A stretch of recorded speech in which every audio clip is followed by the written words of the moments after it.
سلام دوستای عزیز، امیدوار هستم جور صحتمند و سر حال باشین. دوستای عزیز، آیا شما هم از این که موبایلتون کند کار میته خسته شدین و یا هم موبایلتون هنگ میکنه در وقت استفاده کردن؟ خب دوستای عزیز، در این ویدیو ما میخوایم براتون آموزش بدم که چی کار کنیم موبایل ما سریع وقت کار کردش و دیگر هنگ نکنه و مثل موبایلایی که رم بالا دارن و یا هم حافظه بالا دارن درست کار بتن. این روش دوستای عزیز 100% تضمینی است و 100% کار میکنه. پس بریم دوستای عزیز سراغ آموزش. خب دوستای عزیز، در این قسمت اول ما میریم ستینگ پیدا میکنیم. بعد از که ستینگ پیدا کردیم دوستا میریم وارد ستینگ میشیم. بعد میریم پایین دوستا about phone که پیدا کردیم بالاش کلیک میکنیم و بعد از که بالای about phone کلیک کردیم دوستا در این قسمت سافتویر اینفورمیشن بالای از کلیک میکنیم. بعد از اینکه بالای از کلیک کردیم دوستا میریم بیلد نمبر بالایش 7 بار کلیک میکنیم. از ما قبلا فعال است به خاطر مسیج نشون میده که از شما دیولپر آپشنتون فعال است.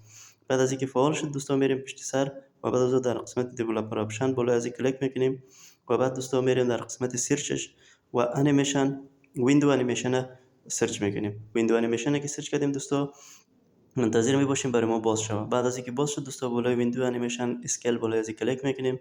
بعد از اینکه کلیک کردیم دوستا در قسمت ویندو انیمیشن اسکیل بالای از کلیک میکنیم و اسکیلش به 5x تغییر میدیم. دوستا اگر آف هم کنین مشکل نداره، انا سرعتش بالا میره و تمام انیمیشن و ترانزیشن ها شکلش به تغییر میدیم. و بعد از اون میریم دوستا در قسمت نوشته میکنیم بک‌گراند پروسس لیمیت. بک‌گراند پروسس لیمیت نوشته میکنیم دوستا. منتظر می باشیم که بک‌گراند پروسس لیمیت برای ما پیدا شود.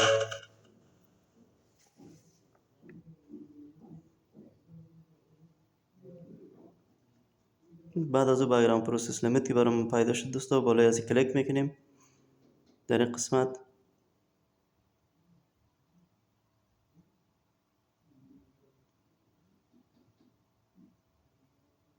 بالای از کلیک میکنیم دوستا.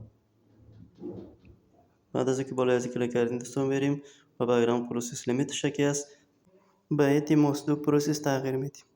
و این هم بود از آموزش امروز ما. 100% موبایلتان سریع کار میته. امیدوار هستم و جور و صحتمند باشین تا آموزش بعد. خدا نگهدار.